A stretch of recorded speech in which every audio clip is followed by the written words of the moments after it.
First graders were making what they proudly called mud pies at the back of the playground where it meets one of the farmers' fields. I taught in Alabama. They had a full operation going.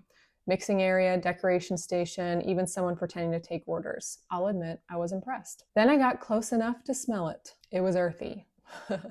Not the pleasant kind. More like the kind that tells you to stop breathing through your nose. Turns out my young bakers were using horse dung as their main ingredient.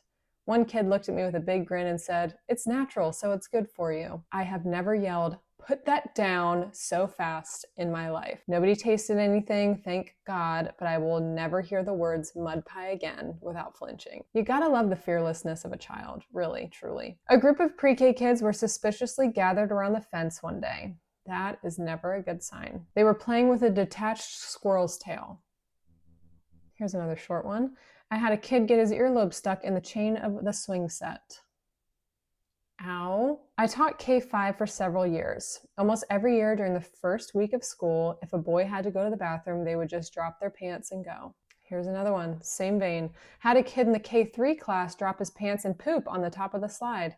The playground, honestly, is just one giant litter box. We had two boys, one in fourth and one in fifth, running around playing tag. The fifth grader collided with the fourth grader and his tooth broke and got stuck in the kid's head.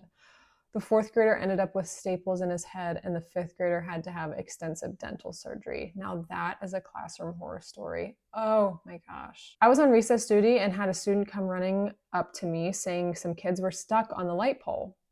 I went over and they were all leaning on the pole with their tongues stuck. 5 first grade girls who were told by another student that if they put their tongue to the light post, it was winter, it would get stuck. She later said she saw it on A Christmas Story. The student dared the 5 students to try it. They did, but then couldn't get their tongues unstuck. I had to call the nurse and principal. They all had bleeding tongues and had to see their pediatricians. The student that told them to try it said, "Oh well, they didn't have to do it." Had a baby bunny come through the fence. I tried to get it out because one baby bunny versus 15 4-year-olds was bad odds for the bunny. As soon as it left, a hawk came down and snatched it up. The kids watched in horror as the hawk sat on a nearby tree limb eating said bunny. Day ruiner. Day ruiner.